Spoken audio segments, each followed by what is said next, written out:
so what's next that moves us forward versus, well, I reported on X, it didn't do this. There you go. To this is the next stage. This is what we need to do. Welcome to the Fearless Foodie, the podcast that gets honest about what it really takes to thrive in food and retail. I'm Amy Wilkinson, coach, speaker and trusted partner to food industry teams with lived experience of the pace, pressure and politics that come with the job. Fearless Foodies cut through the fluff and get straight to what actually helps. And that's exactly what we're here to do. Let's dive in. Hello and welcome to this week's episode of the Fearless Foodie. Today, we have a special guest, somebody that I've had the absolute privilege of working with for the last 18 months.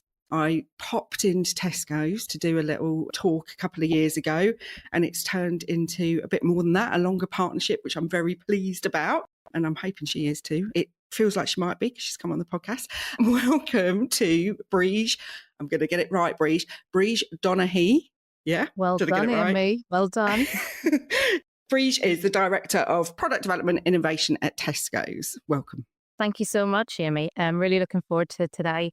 This is my first podcast, so I have to say I'm feeling the pressure when I've got a pro interviewing me. But yeah, I'm going to strap myself in and go with it. I'm feeling very privileged that this is the first podcast you've come on. And it's so funny because I was like, I sheepishly sent you a message, didn't I, saying, would it be okay if you came on the podcast? And you were like, yes! Yeah, I'll go for it. Well, Amy, first of all, my kids think I'm super cool for doing this. So I've got bonus points already that I'm going to be on a podcast. Oh, are your kids going to listen? Does that mean we're not allowed to swear? They will listen.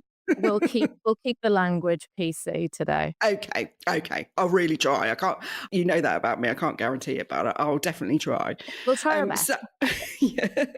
So Breige, you agreed to come on and wanted to talk about retailer and supplier relationships. And I think it's a really, really great conversation for our listeners because actually, if I think about my 20 years of working in manufacturing, we spent our whole lives trying to work out what it was that the retailers wanted.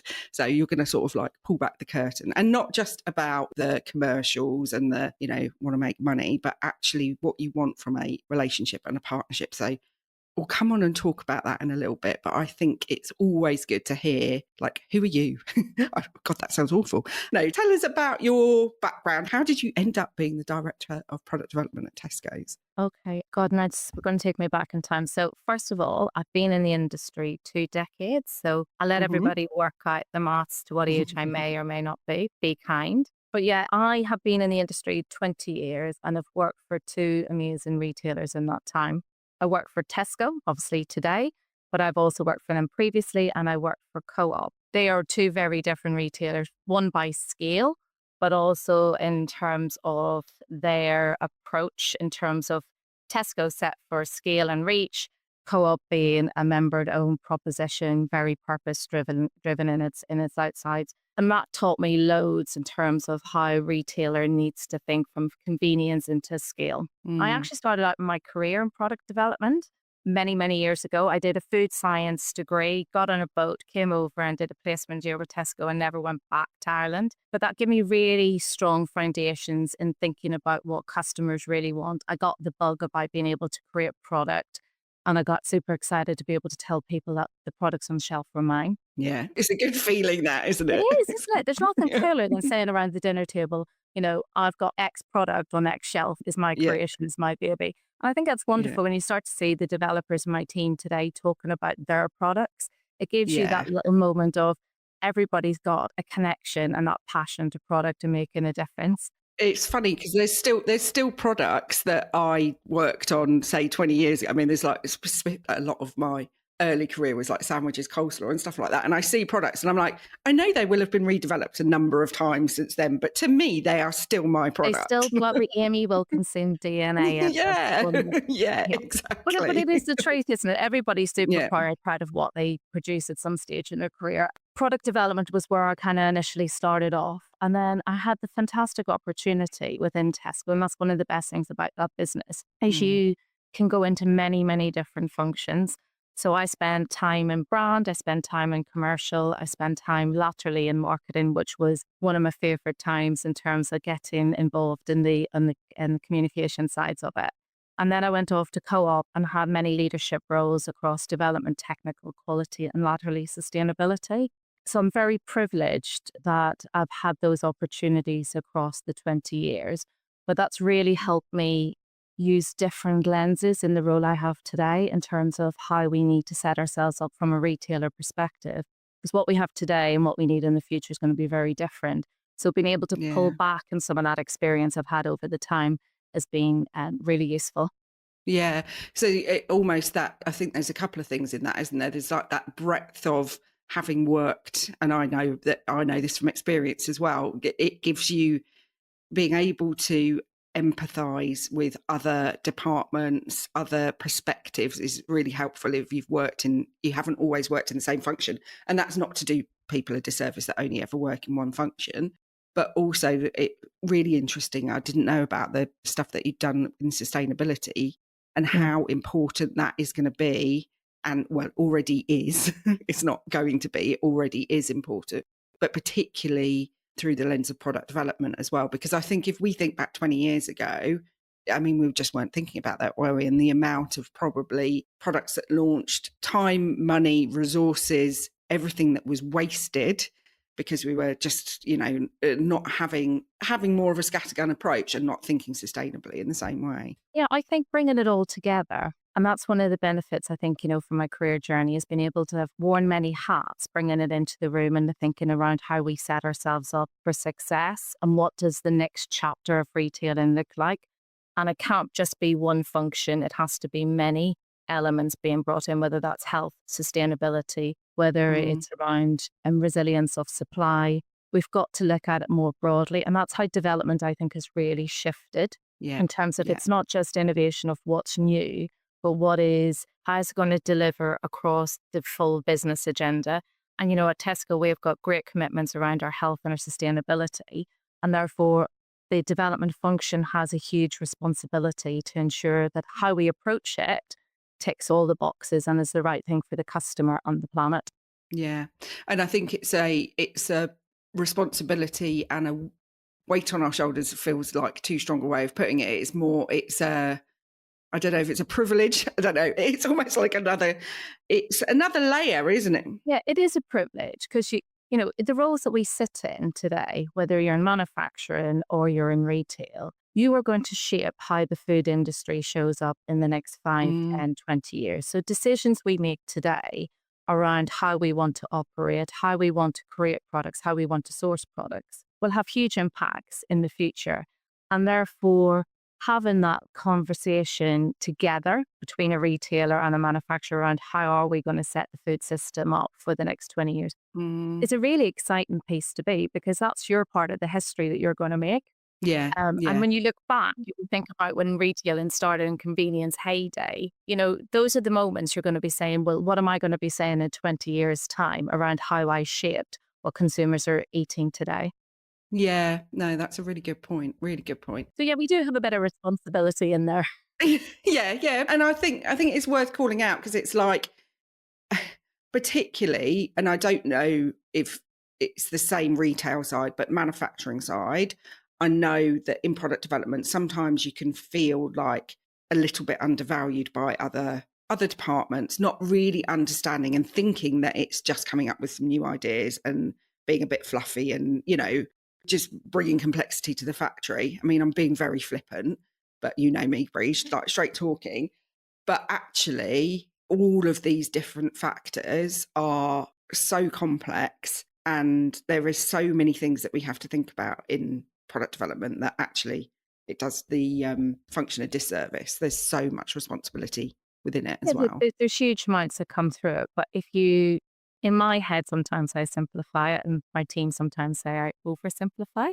But it is a bit of look, if you start with the customer and be Yeah. customer obsessed, there's always a business reason on why to do it. And I think that's the shift and there is always people who sometimes kind of say, oh, development, you do the fluffy stuff, and it's not. Therefore, we're there as a function that supports how do we ensure we've got availability? How do we ensure that if there's a crisis around resilience of supply of an ingredient, how do we shift, reformulate? How do we answer the health agenda? How do we answer the sustainability agenda? But I think for me, starting being with the customer and being customer obsessed isn't just a value word, it is about how you work. And it means that we're putting in the customer into every single decision of the process. And that may show up in terms of how we bring products to market versus actually the physical product that's sitting on the shelf.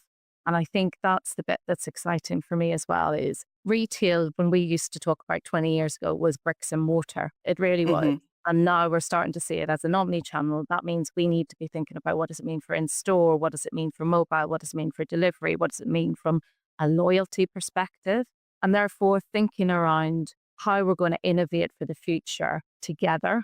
And I think this is the Yeah. bit between us and our partner suppliers is being customer obsessed, understanding what are the jobs to be done today that allows us to be commercially viable, that allows us to be customer centric, but also thinking around actually what are our customers going to need tomorrow?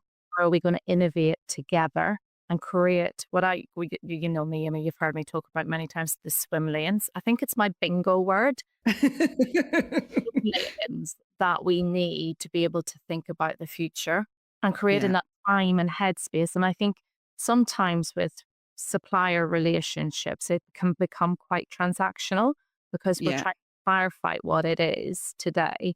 But actually, if we can create that headspace to think about what's next, what do we need to be investing in? How can we co-create it so it's a win-win?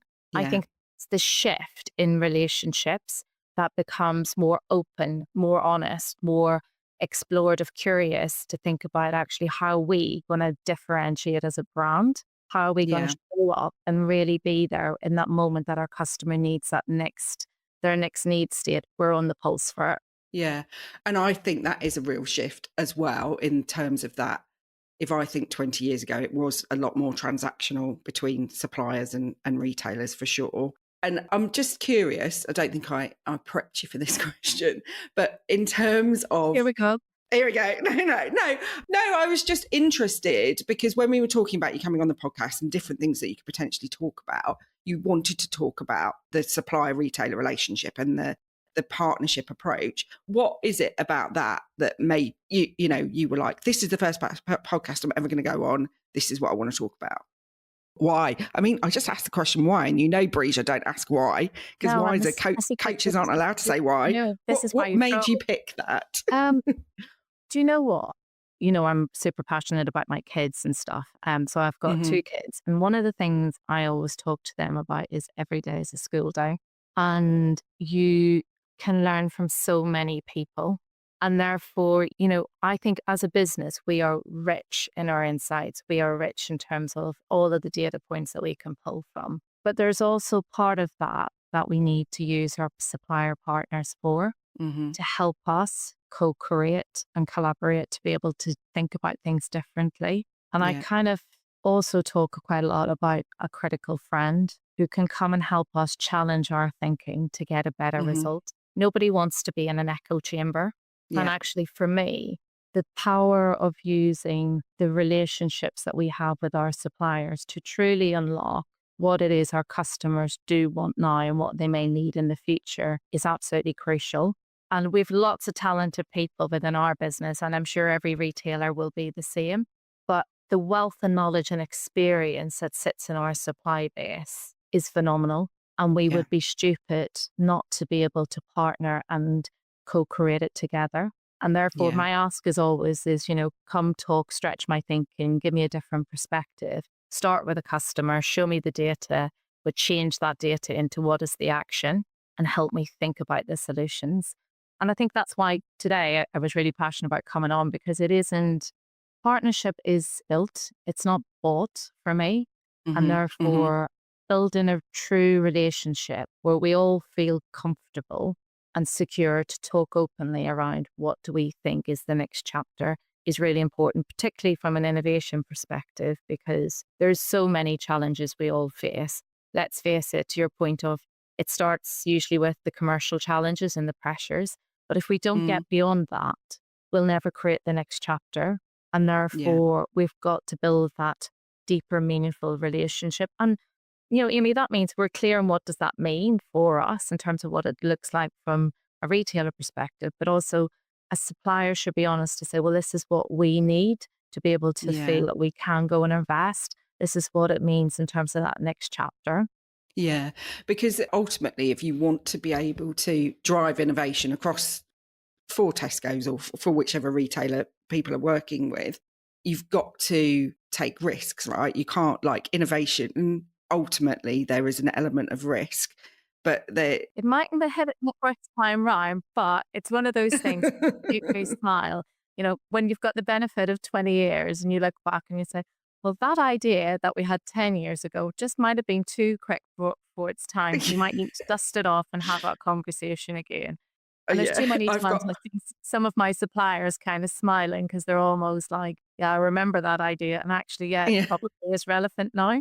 Yeah, I always joke with I've got a friend who created a halloumi mountain at a supplier, and it was because it was too soon. Whereas now they'd be able to get rid of halloumi like really easily. But it's those things. But there's almost in the same way, and I know we've talked about this in like not in this forum, but around that. It's almost that psychological safety thing that we've talked about before is creating a partnership with your supply base allows you to be honest and have those conversations. And without that, you can't unlock innovation. And again, I think it has changed because if I think 20 years ago, it was all like so commercially driven, so transactional and hard work, frankly. Like it doesn't need to be that, it doesn't need to be that No, hard. So actually, although from what I hear from you, you do challenge your suppliers to, be thinking about the future, thinking about the next thing, but actually doing that in a way, like how do you do it in a way that does feel like a partnership and not like a parent and child? I think it's about consistency, isn't it? So for me, partnerships aren't about really big moments. They're about the day-to-day rhythm of how we're working together. The honest Yeah. conversations then come through, don't they? And the ability to navigate some of the challenges, it's almost, we've got to solutionize together. And that's, I think, what moves a relationship from transactional to transformational. Yeah. And I think going back to our point at the beginning when we were chatting about like the horizon that we're going to be navigating, the health agenda, the sustainability agenda, they're really big, tough questions to answer, aren't Mm, they?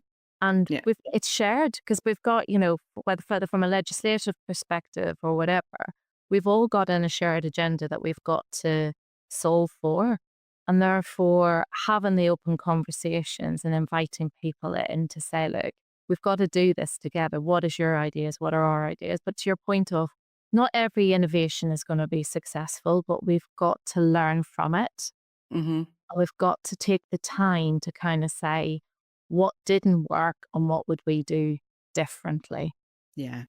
And that gets missed so much. Like I bang on about it so much. It's like, don't just pay lip service to a post-launch review because, it is part of the process, isn't it? It's there, but actually not just went wrong with the product, how could we have worked differently together? Like the behaviors around how we approach the project in the first place. There's so much learning in things that go wrong.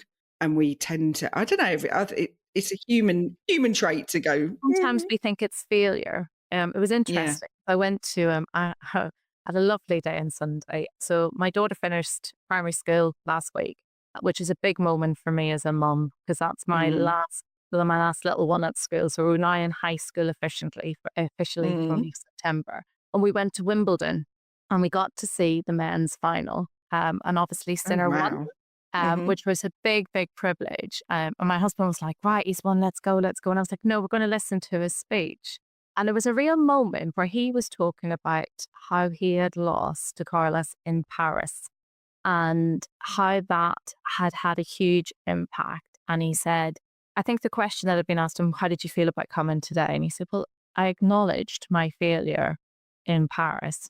He said, but with my team, I focused on coming to this championship with the learnings of what I took from it. And that's what made the difference Mm, today. I think mm, that for me was just a moment of you have to stop. You have to kind of say, it's not a failure because that failure is it then creates a mindset. And yeah. actually, It's almost saying, right, well, we started with the customer insight and somewhere we haven't hit the bullseye. What would we Yeah. do differently?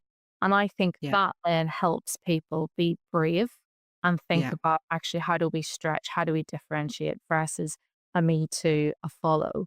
And you're not always going to get it right. But we to your point is we have to create the security. We have to create that Yeah. safe environment that we're doing it together. And that's the piece for me is the co-creation and the collaboration is so important. And that means a lot of things to many different people. But for me, it's the honest conversations. It's the critical friend. It's laying it on the table of what needs to be true to make it happen. And then the decisions can be made and we can Yeah. decide to go ahead with it with when there's a level of risk, or we can play it safe. But at least we'll have explored it together. All right, time to give a quick shout out to the people making this podcast happen.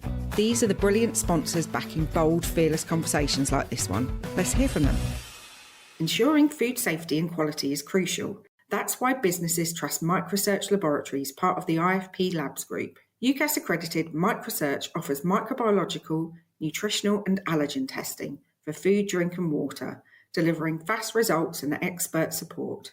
With over 30 years of experience, trusted by leading manufacturers and retailers, and a commitment to sustainability, Microsearch is your partner in product safety. Visit micro-search.co.uk to learn more.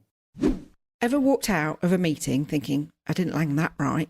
If your role involves getting others on board with a project, whether that's in MPD, technical, commercial or beyond, how you communicate is everything. Our workshops help you say what matters clearly, confidently and in your own voice so you can make progress without the drama. Head to fearlessfoodies.co.uk to learn more. And we're back. Let's dive right in.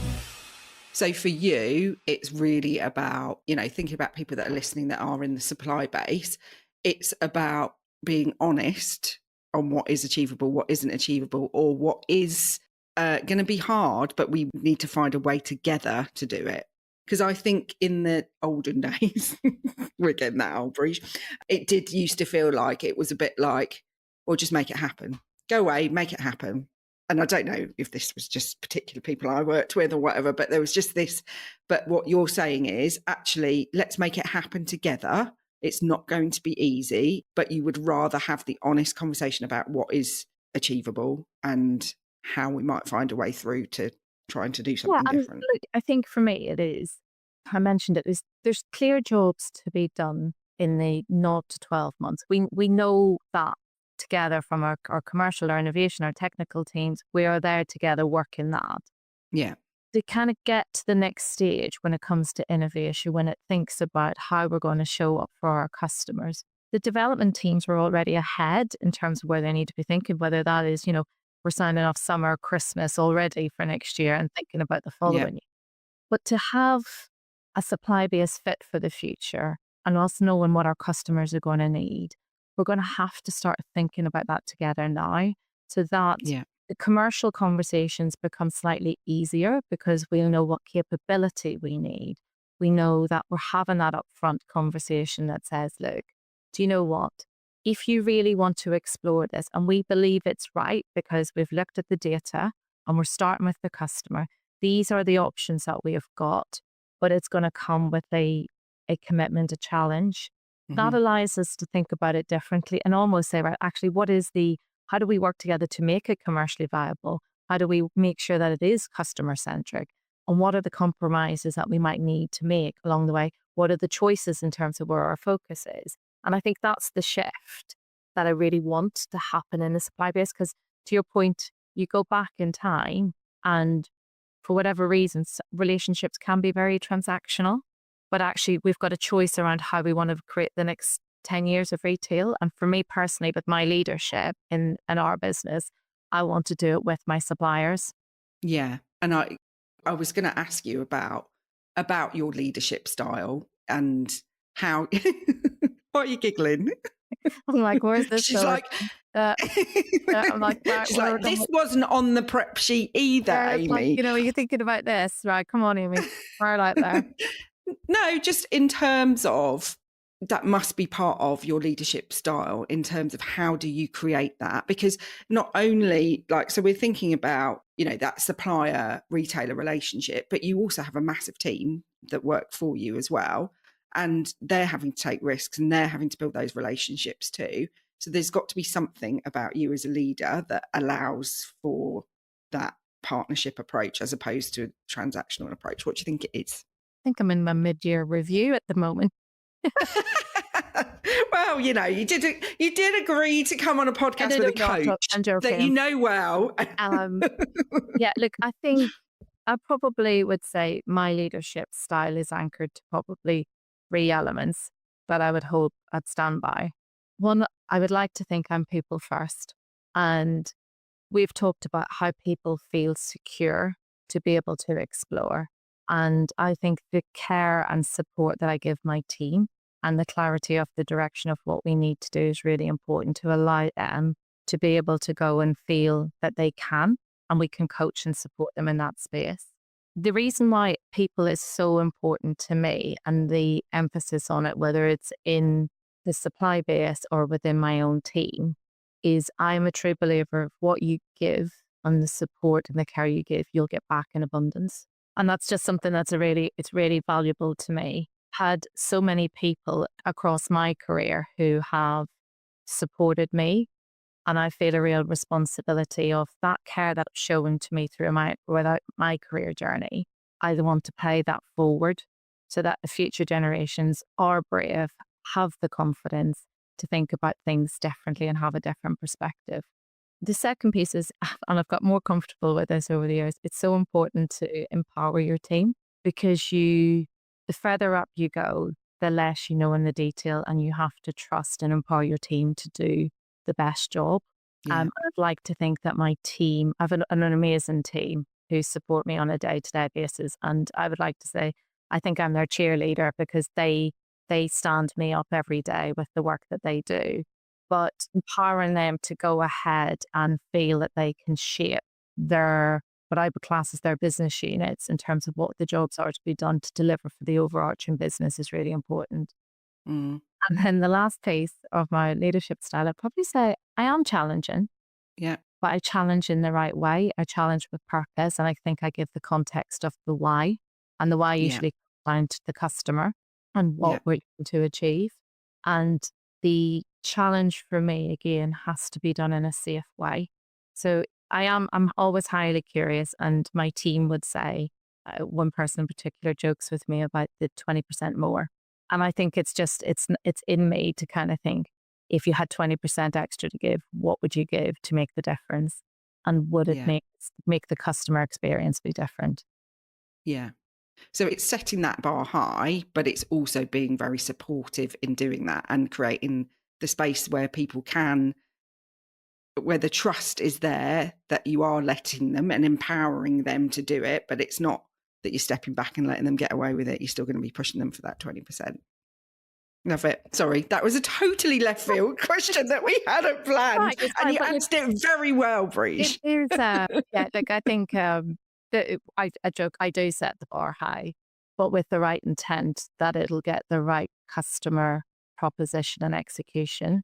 And it's one of my driving factors of there's always something else. If there's something else left in the tank, what could we give?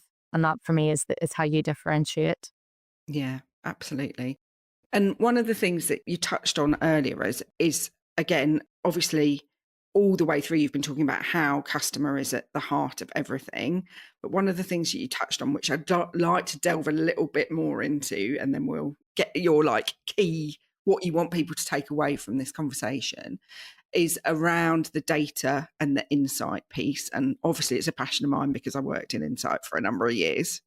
Yes, you did. So you mentioned about data and insight, but actually that it only being important if you're driving action with it. Just tell us a little bit about that, because I'm really passionate about it. And I think it comes back to what you were saying about your supply base, our experts, they do. And I think we have so much data these days, don't we?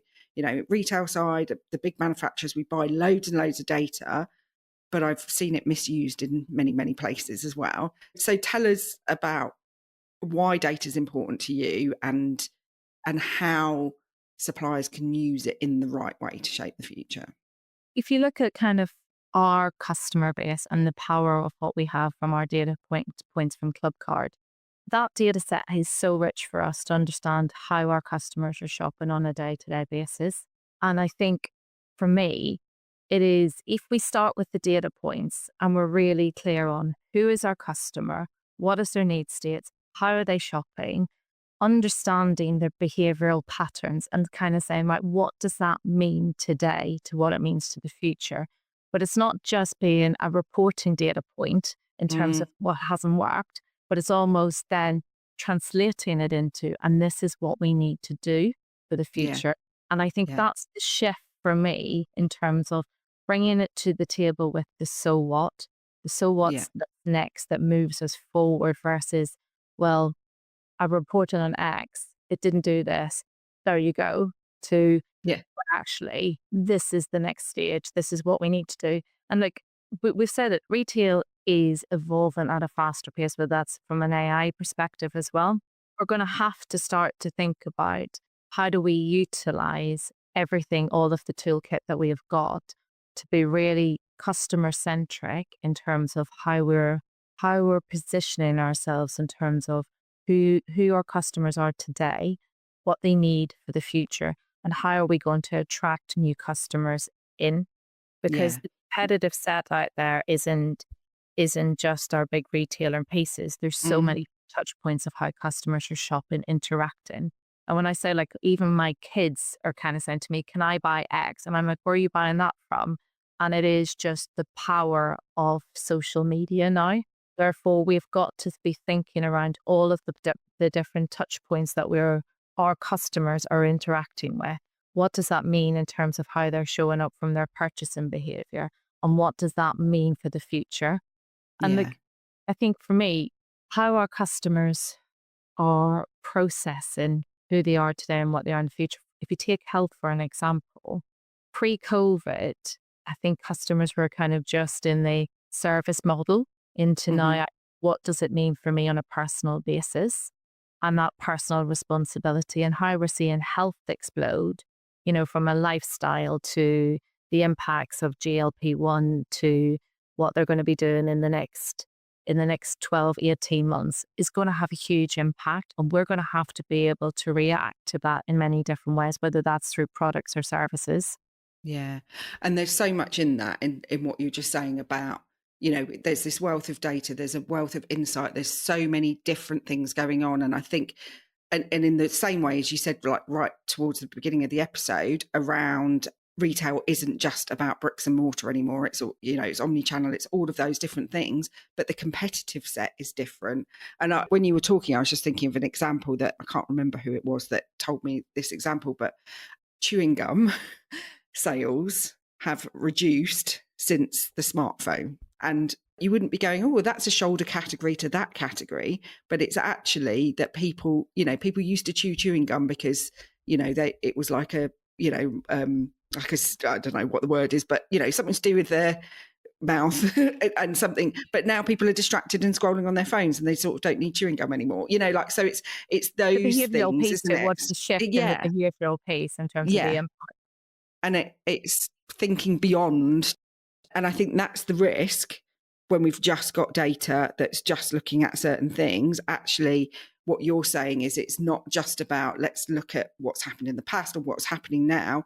It's the shift into what does that mean for the horizon. And that's the brave bit, isn't it? That's the bit where people need to feel safe to take a little bit of a leap in a partnership between a supplier and a retailer to go, it might mean this. Yeah, and that's the difference between the descriptive insights and prescriptive or Yeah. predictive, sorry. So if you think about it, the descriptive is just telling me what's happened Yeah. and the predictive is telling me what could happen. And I think Yeah. using the foresight and insight together, the power of Yeah. bringing the trends with the customer insight to kind of say, like, this is how we're seeing it emerge and this is how it's going to come to market. This is the moment. Being able to look that one step ahead with the mindset of all key parties being curious to learn in that Mhm. space as to what it could mean. And I Yeah. think that's again comes back to we need to create the time to look forward. Yeah. And, one of the things in my team is we've set ourselves up as a product direction team and development. So it's almost trying to free up the headspace for the teams to kind of explore, discover, distill, and then almost play back what are the opportunities and helping Yeah. us think about actually, okay, how does that now fit into the jobs to be done swim lane? And it becomes easier because, Yeah. it is hard. Everybody's busy. We're all in that hamster wheel Yeah. all the time. But Yeah. having that time to think further up is invaluable. Yeah, and it is. And I think one of the things, again, that does it maybe gets underappreciated about development is how broad it is, in that, there's an element of it in the delivery that is so much about project management. It's all Mhm. of the, those nitty gritty things that we have to do to get a product to shelf. The fun So you stuff, need to, obviously. yeah. Well, well, it's fun for different people. Different people enjoy different bits, but there's that part, and there's all the processes and all of that, and then there's the, you know, the future thinking, the bigger picture thinking, all of that stuff. And it's a different part of your brain you're using. You've got to have a different mindset. All of those things. So you've obviously identified that that's something that you therefore needed to have the Yeah, different swim lanes on. I think it's hugely important because it is balancing the skills, isn't it? Yeah. And you wear many hats in the development team, as do, other functions. But the delivery of what we've got to do in the now Mm. into the next and the future is very different. And helping the teams create that space that says, like, pinpoint, and these are the things that we need to be considering with the insight and foresight. And then doing the what does it mean in terms of our customer today, Hmm. who we know? What does it mean for a new customer potentially? And then how do we test and learn and bring it back in to allow the teams to create it and deliver it? And I think that's really important. And that's one of the things from a supplier partner piece for me is how do we not have the transactional conversations of the next range change on a day to day? Because there's a room for that. But how did Yeah. they create the next chapter? Because again, that comes back to what I said previously, which is that then makes the what needs to be true to make it happen conversation come further up, Hmm. rather than we want to launch something in 6 months, but actually we don't have the kit, we don't have the investment, we haven't got the capability, and we haven't got it there commercially for everybody to work with it. And actually creating that space up front to navigate and move towards it together will be really, really brilliant. Yeah. So there's things that suppliers listening can learn from the way you've set the team up, and the way that you want to really think about what the customer needs right now, but actually that leap forward. I feel like there's loads of it's probably biased because I'm like the fearless foodie, right?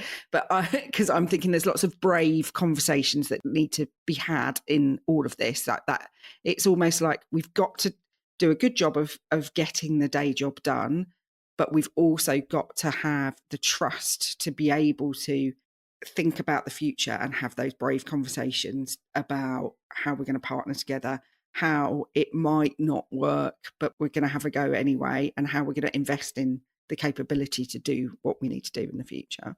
Yeah, and I think that's really key. There's also a piece for me, which is kind of it comes back to the way what we were talking about, whether it's a transactional relationship to a Mm, transformational relationships for me isn't sitting there waiting to be told. We yeah, share the customer, and yeah, therefore the mindset change for me is to be proactive rather than hmm, reactive. So don't wait for a brief. Come to us with your thoughts about what's the next opportunity. Challenge our thinking, feed us, help yeah, us to think about actually, it's a bit back. We don't want an echo chamber. We want someone who's going to yeah, come and challenge, have that great conversation that says, this is what needs to be true. This is what we see the opportunity. This is what we see the size of the prize to be. They've done the validations. They've kind of scoped it, and they can see the opportunity for us, and they can see the opportunity for them as well. yeah. Breige, I know this is going to be a really valuable conversation for so many people listening. So if you could have people leave with one or two, I'll give you one or two messages. Well, you can have three if you want, but because I know you like three. What do you want people to take away from this, listening to this episode? Because loads of people will be, just saying. Leadership question, no just to make you nervous. Including my kids at some point. Yeah, if we didn't swear. I know, we've done very well. I would say what I'd like people to take away is like, be bold, be curious, and stay relentlessly focused on the customer. The partners who I want to work with will bring energy, challenge, and a shared sense of purpose to our agenda. As I said, don't wait to be asked, but come to the table with your ideas, your insights, and willingness to do something together. And as I say before, every day is a school day. So I'm open to being curious with you and be brave. Love it. That's a beautiful way to end the podcast, Breige, because I've got my new catchphrase around being brave, being bold, and being fearless. So I love that. So thank you. So Breige, if people want to get in touch with you, what's the best way to get in touch with you? If you've got my email address already, please feel free to reach out. Obviously, I've got my LinkedIn profile as well, so please feel free to drop me a message. But yeah, this has been fun, Amy. I was going to say, how was your first ever podcast experience? Yeah, I'll wait for the feedback from my kids and everybody else. But yeah, I think it went well. Thank you. Well, I think it's been great, and it's been a really great conversation. So thank you so much, Breige, and I will see everybody else next time, and I'll see you soon, Breige. That's a wrap on this episode of The Fearless Foodie. If it hit home, subscribe, leave a review, and share it with someone who's ready for less fluff and more real talk. And if you're ready to build a bolder, braver, more brilliant team, come find me at fearlessfoodies.co.uk. Until next time, be bold, be brave, be fearless.